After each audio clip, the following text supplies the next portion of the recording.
కూటమి పాలనలో ఏపీ శరవేగంగా అభివృద్ధి చెందుతుందని ఎమ్మెల్సీ అనురాధ అన్నారు.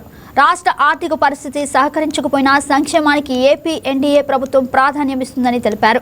పెనమలూరు నియోజకవర్గం పోరంకిలో సామాజిక పింఛన్ను నగదును లబ్ధిదారులకు అనురాధ అందజేశారు. ఎమ్మెల్యే బోడే ప్రసాద్ కలిసి పింఛన్ను లబ్ధిదారులకు నగదు పంపిణీ చేశారు. ప్రభుత్వం అమలు చేస్తున్న అభివృద్ధి సంక్షేమ పథకాలను ప్రజలకు వివరించారు. నియోజకవర్గాన్ని ఎమ్మెల్యే బోడే ప్రసాద్ అభివృద్ధి చేస్తున్నారని కొనియాడారు.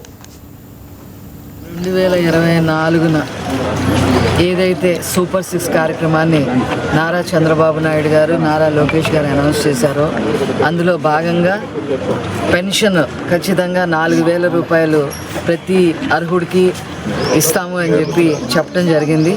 ఇచ్చిన మాట ప్రకారం మరి ఇప్పుడు రాష్ట్రంలో 64 లక్షల మందికి పైగా 4,000 పెన్షన్ అందుతూ ఉంది. ఇంతకుముందు మేము పెన్షన్ పెంచుతాము, ఇస్తాము, 3,000 ఇస్తాము అని చెప్పి అంతకుముందు నారా చంద్రబాబు గారు పెంచిన 2,000తో 2,000 కలిపిన తర్వాత అప్పుడొక 250 అప్పుడొక 250 పెంచాడే తప్ప చిత్తశుద్ధిగా ఈ 60 ఏళ్ళు దాటిన ముసలి వాళ్ళని పట్టించుకునే పరిస్థితి ఆ గొడ్డల పార్టీకి కానీ జగన్మోహన్ రెడ్డి గారికి కానీ లేదు.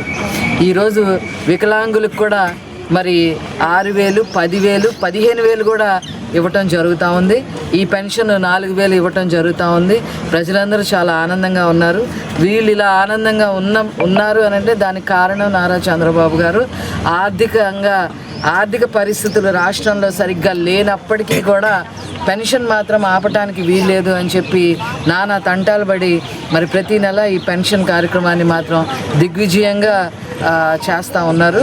అట్లాగే ఇక్కడ అర్హులైన వాళ్ళందరికీ ఇచ్చే దానిలో మా ఎమ్మెల్యే గారు బోడే ప్రసాద్ గారు, అలాగే అనుమోల్ ప్రభాకర్ గారు, క్లస్టర్ ఇన్ఛార్జ్ గారు, అట్లాగే సుధా గారు, వీళ్ళందరూ కూడా తమ వంతు కృషి చేస్తూ ఉన్నారు. వాళ్ళందరూ